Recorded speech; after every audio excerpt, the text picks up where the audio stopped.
Hey, and welcome back to the Fully Booked Photographer podcast. And this week we have a really exciting thing to talk about. We're going to talk about going to church, and we're going to talk about watering plants. Isn't that right, Jonathan? Going to church and watering plants. Have you lost the plot? I thought I had the COVID brain right now. No, not quite. Seriously, no, we're talking about the importance of knowing your ideal client avatar so you avoid that spray and pray curse. So, Jonathan, talk to us about spray and pray curse. What is that? I had a feeling where you were going with the church analogy, but I wanted you to clarify it because I don't want to be associated with it. Not the church, but the analogy. Just for clarification. Controversial episode already. Okay, so the spray and pray curse. So we see this happening all the time, especially when our photographer members or clients or photographers in general don't have enough business or aren't fully booked. So they'll try and do everything under the sun. So someone who specializes normally in, say, boudoir might suddenly start to do team sessions for no unknown reason because they're having challenges with their boudoir funnel. Or they might be a family portrait photographer and they might decide, oh, I need to do ducks, I need to do mermaids, I need to do wizards, I also need to do boudoir now, I need to do pets. And they try and be absolutely everything to everyone. And the challenge with that is that when you spray and pray and you put out messaging and you put out advertising and you put out offers and different portrait sessions to everyone under the sun, you end up attracting nobody because you're not speaking to your ideal client. You're just throwing out. I think the Americans have come up with a better analogy for the throwing S at the wall and seeing what sticks. I think they say they throw spaghetti at the wall and see what sticks now. But that's essentially what you're doing. And it's not a great strategy if you want to build a consistent photography business that's fully booked all the time. So, Janine, how has this played out in your business? Like, you know, this ideal client avatar and the importance of it. And was it always that way for you in your business? So it's a good question, Ronan. 15 years ago when I started the studio, I was that spray and pray photographer. I put up my shingle and I was like, I have a camera, I have a studio, let's photograph everybody. And what I found out was that that's not really a good method of running a business. And then even when I started reading a lot on client avatars and understanding your client and who you market to, initially I had the wrong idea of who that person was because I came up with the idea in my head of what I thought my ideal client would be. And I thought, a stay-at-home mom would be ideal because she has plenty of time to come bring her kids in for portraits. And so I started going to events that marketed to stay-at-home moms, whether they be play groups and things like this. And I quickly discovered that stay-at-home moms were not my ideal client because they spent so much time with their children, because they didn't have a job and earn their own money. They weren't the decision maker when it came to making those memory purchasing decisions, and they had plenty of time to do things themselves. So they were the ones taking their own kids' photos. They were the ones scrapbooking, and they were the ones who had to always check with their partner in regards to making purchases. And so I realized, well, it might have made sense from a time standpoint and the fact that she's a mom and has children, right? So she hits all those demographic things that we always listen to and learn about. She didn't have a pain point or a pleasure point that I could market to with my business. And that's when I really started honing in on, gosh, who were my best spenders? Who were the clients that really resonated with me as a working mom, right? Who really resonated with what I was photographing and what memories I was creating? And that was a working mom. And so I quickly realized, well, not quickly, it took me a little bit of time, but I realized that working moms were my ideal client for so many reasons. One, they had money to spend, right? Because they were making their own money, so they could make purchasing decisions. Two, they spent a lot of time away from their children. And so moms that spend time away from their children, you've made me cry about this a few episodes ago, Ronan. So, mom, we have this innate mom guilt. And actually, even stay-at-home moms have mom guilt too, because no matter what it is, moms, we just end up with mom guilt in some form or another. But the working mom guilt is guilt that takes you away from your children. And so you want to feel like the superhero. You want to feel like you can do everything as a mom. And when you're working, you're not with your kids. And so what better way to celebrate the relationship you have with your children, or to freeze that time with your children, than having portraits created? Now, when you get up in the morning and you are getting ready for work, your kids' portraits are on the wall as you're getting ready. They're on the wall when you're making breakfast and lunches and all these different things. And you have them with you. And so it helps eliminate a little bit of that guilt. And so I quickly found out that when I started targeting and creating stories and advertising and marketing and sessions revolving around working moms, everything changed in my business. I was able to really hone in my ad copy with my funnels that I was doing, my website, emails that I wrote, promotions that I ran, when I photographed. You know, if you're going to be dealing with working moms, you have to photograph on weekends, right? So it shifted everything in our business on how we ran it when we really kept that working mom in mind. And it allowed us to really hone in our business and the offerings that we made to speak directly to this woman. So Janine, you said a couple of things there. So one of the things you've said, right, is part of this ideal client discovery is often you look in the mirror, right? You see yourself first, because a lot of people starting out in business who might be listening to this, they've no data to base who their ideal client is on, right? But in the Fully Booked Photographer, we say to people, stand in front of a mirror and write about yourself, because often your ideal clients are a reflection of you or someone in your business, right? That's true. And especially, it's so much easier to understand yourself sometimes when you go look at it. And I'm like, gosh, as a working mom, what is it that I really miss? What is this guilt that I'm really facing? What is it that I really would love to have of me and my children? And if you don't have that, and I'm not saying, I have several photographer friends who photograph children and are amazing children's photographers, and they don't have kids. So how do they get in touch with their ideal client? And they tell stories from the standpoint of being an aunt or an uncle, or I know they've taken out their ideal clients to lunch, bought them coffee and said, can I talk to you? Can you tell me what it is that gets inside of you that makes you want to have these portraits created of your children? So if you're not your ideal client and you're trying to reach a specific person that might not be you, you can have conversations with those people to figure out who they are. But once we figure that out, Ronan, oh my gosh, even for our first birthday sessions, knowing that we're, even a stay-at-home mom for the first 3 months, and in the US, we don't get to stay home as long as you guys do when we have babies. So after 12 weeks, we're back at work. Many moms are back at work within a month. And so, by 1 year, most moms are back working unless they're a stay-at-home mom. So even working moms are already back. And we were able to really structure what we were saying. And that marketing to a mom whose kids are now turning 1 brings them into everything else we do in the studio. And it allows me to talk to one person. I don't have to talk to moms of all ages of all children. I can talk to one mom with one specific age. It brings her into the studio for that specific session, and then she stays with us as her child grows. So, Socialist Brad, you've been on a similar journey to Janine in terms of the discovery of your ideal client, right? They're Janine's words, not mine, Brad. She called us all socialists over in Europe, and Britain is still part of Europe as far as I know. Well, geographically anyway. So you won't be able to talk now because you're making everyone's laughing. So I'm just gonna have to. I'm sorry. So Brad, your discovery too. How did you discover your ideal client? Because Janine went on a journey. It wasn't overnight for her. No, thank you, comrade.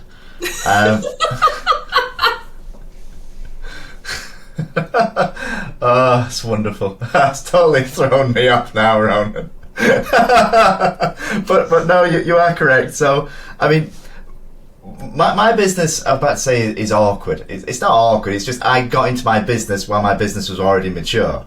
We're third generation. The business has been going 44 years this year. I keep making that number up because I'm not entirely sure. It's 40 plus. It's low 40s. So when I got into the business, my parents already had outlined out who our avatar were, our clients that were coming in, how we're photographing and how we're marketing to them. So it took me a while to understand what it is the business was doing, and then how I could then create it and move it forward, especially in regards to avatars. Because at that time in the industry, in our wonderful photographic industry, all the talk in avatar, our ideal clients, was all very superficial. It was all, alright, so what car does your avatar drive? Where do they go to work? What outside hobbies or activities do they do? You know, and then everybody's avatar was exactly the same. They were upper middle class, wealthy, who the dad would go golfing and the mum would feel guilty about it, and they all drove Audis and BMWs. And the reality is that there's very few people that actually really fit into that demographic, and then you're not solving a problem to any of those people. Just like what Janine was talking about previously with her working moms, she's identified a problem that her business can solve and help that specific client, that specific avatar. So when we started photographing boudoir, we didn't have that. We were that spray and pray. We went to church and watered plants often. So by doing that, we got lots of clients, but we weren't connecting with clients to the level that I wanted us to. So then it was taking all that data that we had, and I had the data. I was in a really fortunate position that not many photographers will ever be in, is having lots of data to look back on and discover, you know, okay, so what are the common themes between these customers? Who are our best spenders? Why are they spending that? Why did they connect? What products were we selling? And going through all that data, I found out that our clients really sat into two distinct avatar groups. And this will probably be a great podcast we do later on when we talk about bird personalities, or just personality tests in general. But my two client avatars are either a dominant dove or a dominant peacock. And I write ad copy targeting doves and peacocks separately, and then how we interact and engage with those clients is completely different. So our client, who's a dove for boudoir, wants to come to our studio because they want to feel empowered. They want to feel confident. They make their decisions based on how it makes other people feel, not how it impacts their own lives. So understanding that and understanding how they make buying decisions, we can often talk about how having this boudoir experience will not only impact their lives, but their partner's lives or their children's lives by seeing how confident they've become. Imagine how your daughter's going to feel when you start to become more confident by having this boudoir experience. As a really simple idea there. And then on the flip side of that, our peacocks care more about themselves. That sounds bad, but they're somewhat more selfish, so that they make buying decisions based on how something's going to make them look or how they're going to feel, and then how they can project that and show status and import about themselves. So when we're writing ad copy for our peacocks, it's centered more around celebration. And then our avatar for peacocks are generally professional women in relationships who haven't had the time to really celebrate themselves, or maybe they're not having the exposure to feel like they're special enough. So then by having this boudoir experience, it's a wonderful excuse to take the time out of their calendar to come and do this. So then... Brad, I need to stop you there. Do you lie a lot? Do you lie a lot? Do I lie a lot? Yeah. No, I'm a real stickler for being an honest man, Ronan. He's the worst liar of all time. He really is. I'm a terrible liar. Okay, but here's the thing, right? You've just, for the last 5 minutes, you've been telling lies, because this is Janine's duck portrait weekend, and Janine has had an emergency to go and collect the ducks because they arrived a little bit early, and she had to bring the ducks, and she's been looking after the ducks before we record this podcast. And Brad has told us there's no way he could photograph ducks, but he's photographing doves and peacocks. So I'm trying to figure out what the hell is going on here. Wow. Oh, that's so bad. Wow, Ronan. Oh, Lord. Listeners, this is what we have to put up with every single day. Yeah. Every single day. I was fearful for about half a second. So was I. I didn't know what he was going to say. For half a second. I was like, have I been lying? What have I been lying about? Oh, yeah. They photographed doves and peacocks in my studio. So, We're gonna have a lot Brad, of fun when we cover bird personalities in a later podcast episode, I'm sure. So let's pull it back. So Brad, so now that we know you're now an honest man, and you've sprayed and prayed, and you can now tell the truth again. So so just talk to us about if you take those doves that you've told us want to gain confidence through boudoir, and the peacocks already want to celebrate their confidence, right? How does knowing that and having those two ideal client avatars help with your marketing? Oh, massively so. So before I had a grasp on who our client avatar was, my offers and my ads on Facebook were all centered around product. And I see this all the time, and I'm sure we're going to cover this in a later podcast, but when you advertise based on product, you're ultimately advertising on price, and when you compete on price, you're going to lose. So then all of my ads, my price for my offers was just dropping, because that's what I thought was getting people excited and enticed to get them to click on my ads. And then your offer price, could start at $150 or £150, and it would just get lower and lower and lower and lower until you're doing a boudoir experience for £15, because that's what I thought at the time was going to drive conversions. And it wasn't. I flipped my mindset because it was wrong. People make buying decisions based on problems or psychological tension. That there's something our clients want, and we have to figure out what that is and how we can help them move them towards it. So if we can solve a problem for them, or move them towards a desire that they truly and deeply want, then we can get them to click on our Facebook ad, fill a form out, and have a conversation with them. So Brad, did you go like deep Lucifer mode with your clients and like ask them what is it that you truly desire? No, I mean, I wish I did. Looking back, I think that would have got me there much quicker. I did do quite a lot of polls in our boudoir group at the time. We were filming loads of content, so I was filming lots of videos to answer common objections we had. So I was asking a lot of questions to discover what objections our clients had before they came in for a boudoir experience, so I could better understand them. So it's just exposure from years of dealing with clients and understanding what they were truly getting out of this experience and having conversations with them. It painted a bigger picture of the impact we were having on people's lives. It goes much deeper than just having some nice pretty pictures to have on a wall. It's impacting a woman's life for the rest of her life. So Jonathan, for somebody who has spent thousands and thousands and thousands of dollars a day selling other people's products, no full, no fee basis, right? This idea of understanding your ideal client is not unique to photography, right? This is what the great marketeers do in every business type. Yeah, absolutely. I mean, there's no matter what business you're in or what industry you're in, ultimately you're in business to solve other people's pain points or to help them achieve something, achieve a goal or a desire that they want to achieve. So it doesn't matter whether you're advertising for health, for supplements, for like financial stuff. Maybe you're an accountant. You're whatever you are, you're solving problems. And knowing, as Brad and Janine have said, what problem your service or product solves is mission critical. So it's the same across every single industry out there. We all have desires, we all have problems, and we want solutions to those problems, or we want methods to help us achieve our desires. So Janine, our industry has a tendency in the past, right, to... Janine's looking up now saying, what's he going to ask me? Everyone gets nervous when Ronan asks controversial questions. When Ronan says your name, you get a little nervous. I don't know why. I'm such a nice guy.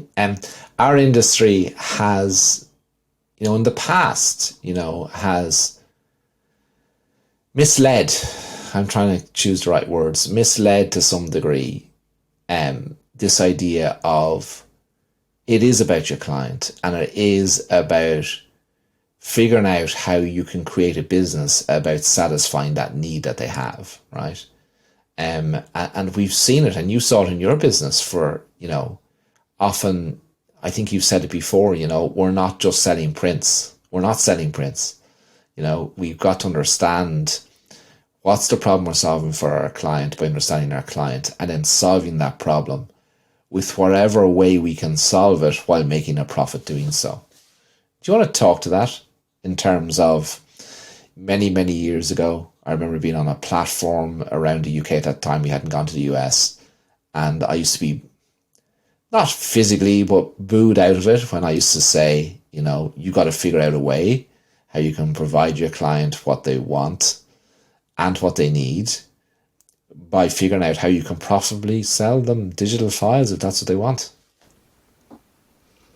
Yeah, so it's interesting, Ronan. For once we started down the digital path with photography, and so when I first started the studio, we shot. Well, I had a different one beforehand. So originally I was shooting film, and then when I opened the studio here in Tampa, it was all digital, right? But we were still only selling printed products, and I stayed on that path for a very long time, because every education outlet I went to, every seminar I went to, every mentor I respected, every person in the industry said you can only run a business if you sell prints.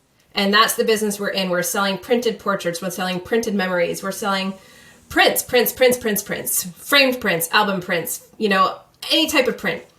And I held on to that because, you know, people I respected told me this, right? This is how you run a business, Janine. You have to sell prints. Well, it worked well for a while because that's all the marketplace knew, right? Up until 10 years ago. And then all of a sudden, the clients really wanted their digital images.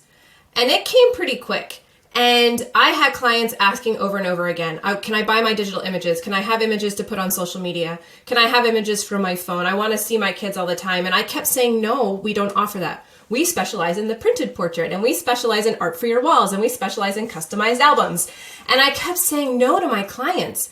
And eventually it didn't work. You know, I'm saying, like, why am I saying no to what my client, I'm not listening to my client. I'm listening to these people in the industry, and they're messing with my head. I would say a different word, but we're not supposed to say bad words on the podcast. I don't want to get the little E rating next to us. So anyways, they were messing with my head on what business was I in? Was I in the business of making the photography industry happy? Was I in the print making business? Or was I in the business of making memories for my clients and capturing moments of their children frozen in time for them to have forever? Well, is that a printed portrait? Of course it can be a printed portrait. But as a mom, I started really listening to what they were asking for. And because I understood that working mom, and that's my client, right? And this is what we were talking about, understanding your ideal client. Where is your working mom all day? They're at work. You know, what do they have with them all day? They have their phone. Look, there's my daughter on my phone. You know, like that's where they are, and that's what they take with them. Can they put some images up in their cubicles or their office walls? Of course. Do we sell desk portraits for them to have at their desk at work? Of course. But why would I deny a mom access to her images where she has them with her all the time? That to me just says that I don't understand my ideal client. And that's what I started hearing from my clients. They were saying, why aren't you listening to me, Janine? Hello, this is what I want. If you don't give it to me, we're going to go somewhere else.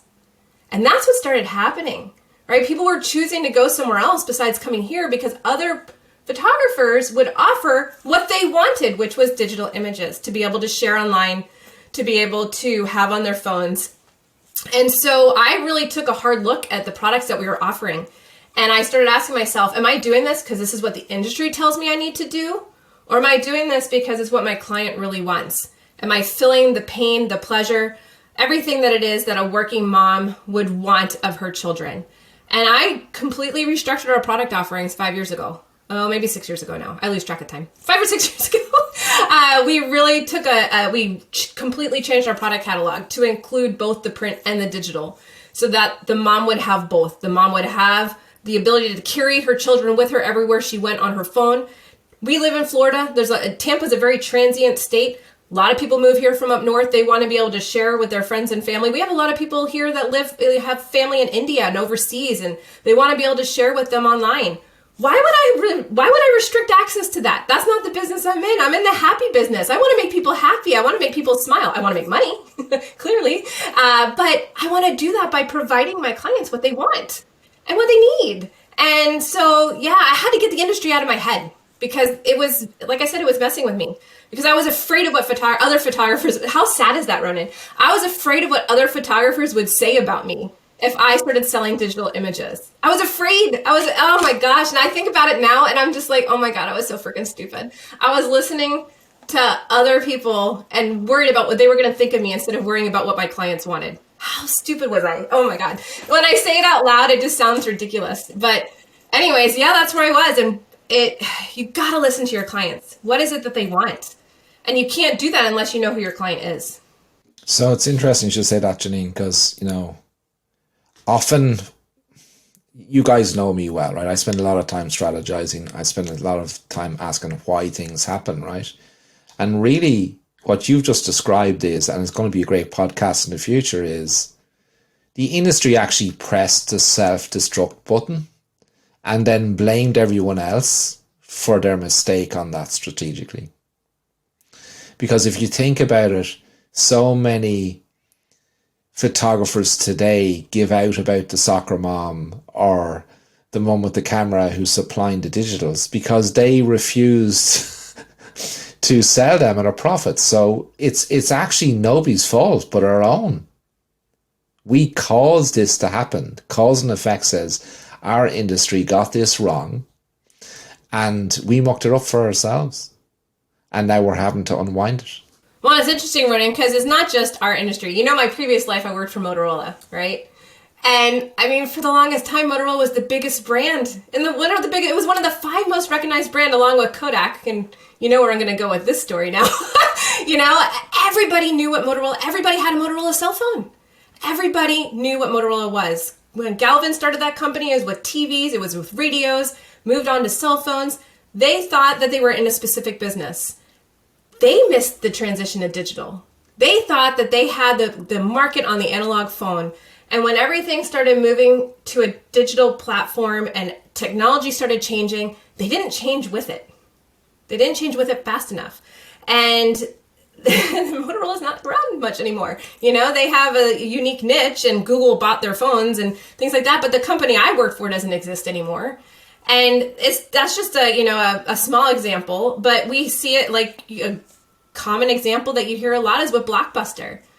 They were on my memories growing up, Friday night, we went to Blockbuster to pick out the videos, the movies that we were going to watch that weekend. And our whole lives were revolved around Blockbuster weekends.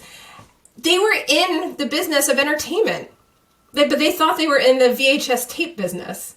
And so as soon as everything started moving to streaming, God, they could have moved with it. They could have been Netflix. They could have been they already had the market. They already had all of the consumers. They had the clients. They could have changed their business from physical tapes to online streaming and run away with it.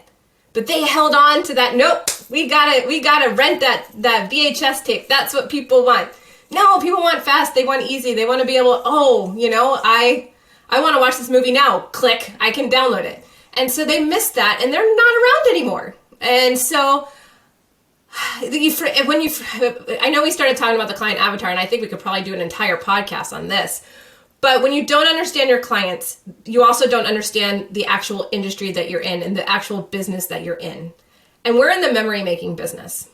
And we said it earlier, I'm not in the print business, I'm in the memory business. And I'm in the moments, creating magic business for my clients. And that comes in many shapes or forms. And it directly impacts the products that we sell to that client. Directly impacts the client. And if you don't listen, if you don't know your client and you don't listen to them, you're going to miss the mark on what you sell. So, Ronan, just before you come in with Brad, I just have one quick question for Janine, because this conversation is amazing. So, we're talking about why you need to know your ideal client and, what knowing that ideal client will allow us to do in terms of marketing, messaging, products and services we create. What would you say, Janine, quickly to people who might be a little afraid of, well, what if my client only wants digitals and they won't buy my wall art or my folio boxes or my albums? What do you say to them? Well, I would say that they really need to sit and look at what their client wants are and what their needs are. and I'm probably going to get this quote backwards, and then Ronan can fix it, because that's what we do. You sell them what they want, you give them what they need. No, you sell them what they need, you give them what they want, right? Yes? No, you had it right the first time. I got it right the first time. Okay. So when you create your product catalog, that's how you do that, right? So you give them the ability to get what they want, which is those digital images, and you sell them what they need, which is the printed memory that will last forever. But I'll be honest with you, Jonathan, right now with some of our sessions, we will sell digital only. Again, why not? If that's what there's certain sessions that require a printed portrait, and for us, there's certain sessions that don't. And those are our little in-between memory moments that we do, like with Halloween and 4th of July. I'm not going to sell a 16 by 20 framed wall portrait to go over someone's fireplace. Well, first of all, we don't have fireplaces in Florida, but regardless, I'm not going to sell a giant wall portrait from Halloween, So I know what it is that I'm selling from that specific session, and I price it, I structure it so that I make money from that day selling the products that I know the clients want and the products that I can sell. But to the photographer that is a wall portrait only photographer, what harm is it to give the client the social media image to share? Because you know what they're going to do if you don't? They're just going to take a picture of their framed portrait and make a really bad version of it to put on social media, when you could have given it to them with a small logo on it and said, here, have this image that you can share with your friends and family to complement the one that you have hanging on your wall. Why not? They're going to do it anyways. Janine, you've just said a banned word. I said a banned word? Yeah, you said give instead of sell. Oh, well, that's what I do. No, it's okay. It's okay. We understand exactly what you were saying. It was in the moment of passion. But, we've got to realize that, guys, you don't have to give social media files. Like, your client values them. You just have to figure out how you sell these as part of what you do. And people will make that investment. But don't ignore it. You can sell digital file packages at as much, if not more, than you can sell a wall portrait for, provided, and Brad's going to talk to this in a second, provided you solve a problem. But Brad, Janine has talked about, the importance of listening to your client, and you talked earlier about this, but how do you go about listening to your client to understand their wants, their needs, their desires, the problems they have, to figure out how you can solve them? Have you a story around that as to, let's say I want to identify my ideal client and I haven't a clue how to do it, right? But I've heard Brad and Janine and John talk about you must listen to your client. How do I listen? Turn into Lucifer. Only joking. How do you listen? Oh, what a wonderful question, Ronan. I suppose for myself and my business, listening came from exposure. So the more we were exposed to it, and just like Janine was saying, the more your clients ask. Eventually, what we're taught, because we thought the exact same thing, Janine, that we'd get bashed over the head by our photographic industry if we did anything out of line. And we were scared to make decisions based on how other people thought of us. So I know exactly how you feel there. It's very silly saying it out loud. But eventually, when your clients are asking for something or are saying the same thing about how they've enjoyed the experience, it's not a coincidence.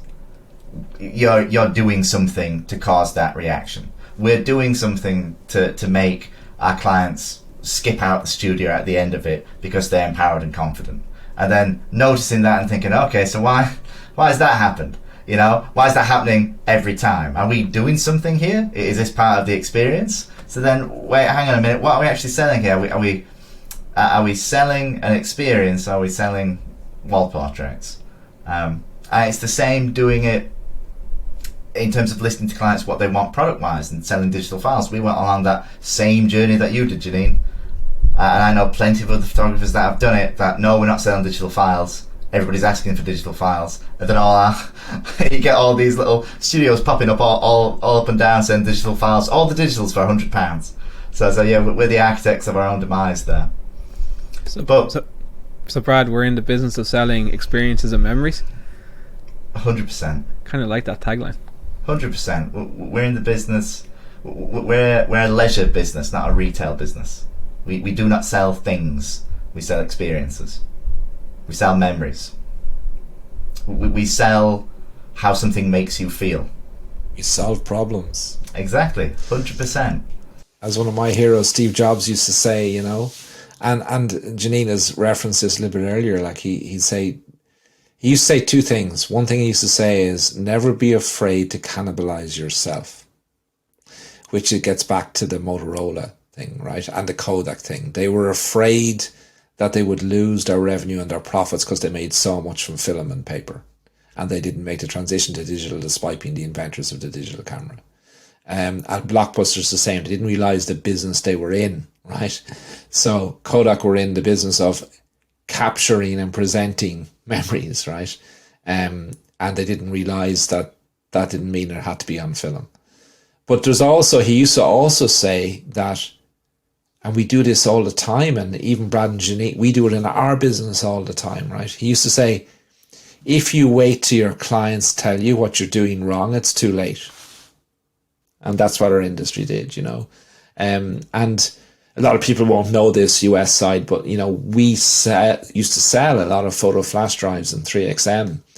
And we sold a lot of flash drives and thumb drives and all beautifully packaged. And Brad was a great client of ours too for beautiful Heart USB and all that good stuff. But, and that was a big business of ours. We've cannibalized that in 3XM with Quantum. We're cannibalizing ourselves. What's causing that? You know what's happening? Our USB sales are doing this faster than the sales of USBs are happening. And sometimes my team panic. That's okay. That's okay. You've got to cannibalize yourself. Because all those people who don't make these transitions, and we didn't make it in the photographic industry, and we need to think that way. And that's why we do things like future photography and all those good things as well. Anyway, I'm going on a tangent and this podcast has gone over. So let's pull it back. So in summary, guys, if you've liked this podcast, just make sure you press the subscribe button so you get notifications of the next one and tune in. All right, so now that you've hit the subscribe button, what we want you to do is we want you to take out some paper, take out a pen, pour yourself a cup of tea or a cup of coffee or a glass of wine or wherever your tipple is, lock yourself away and just write out based on what you've learned today, who your ideal client is, what is the problem you solve for them and how you solve it. That's all we want you to do. Do that. But if you want help with that and you want to learn from these amazing people, Brad, Janine and Jonathan, just consider joining us in the Inner Hive by pressing the button below. Fill out the application and we'll be back to you. If we think you're a good fit and we can honestly help you to bring your business to the next level and become a fully booked photographer, then we will welcome you into the Inner Hive. So on that note, bye for now and we'll see you again soon. Bye everyone. See you later. See you, everyone.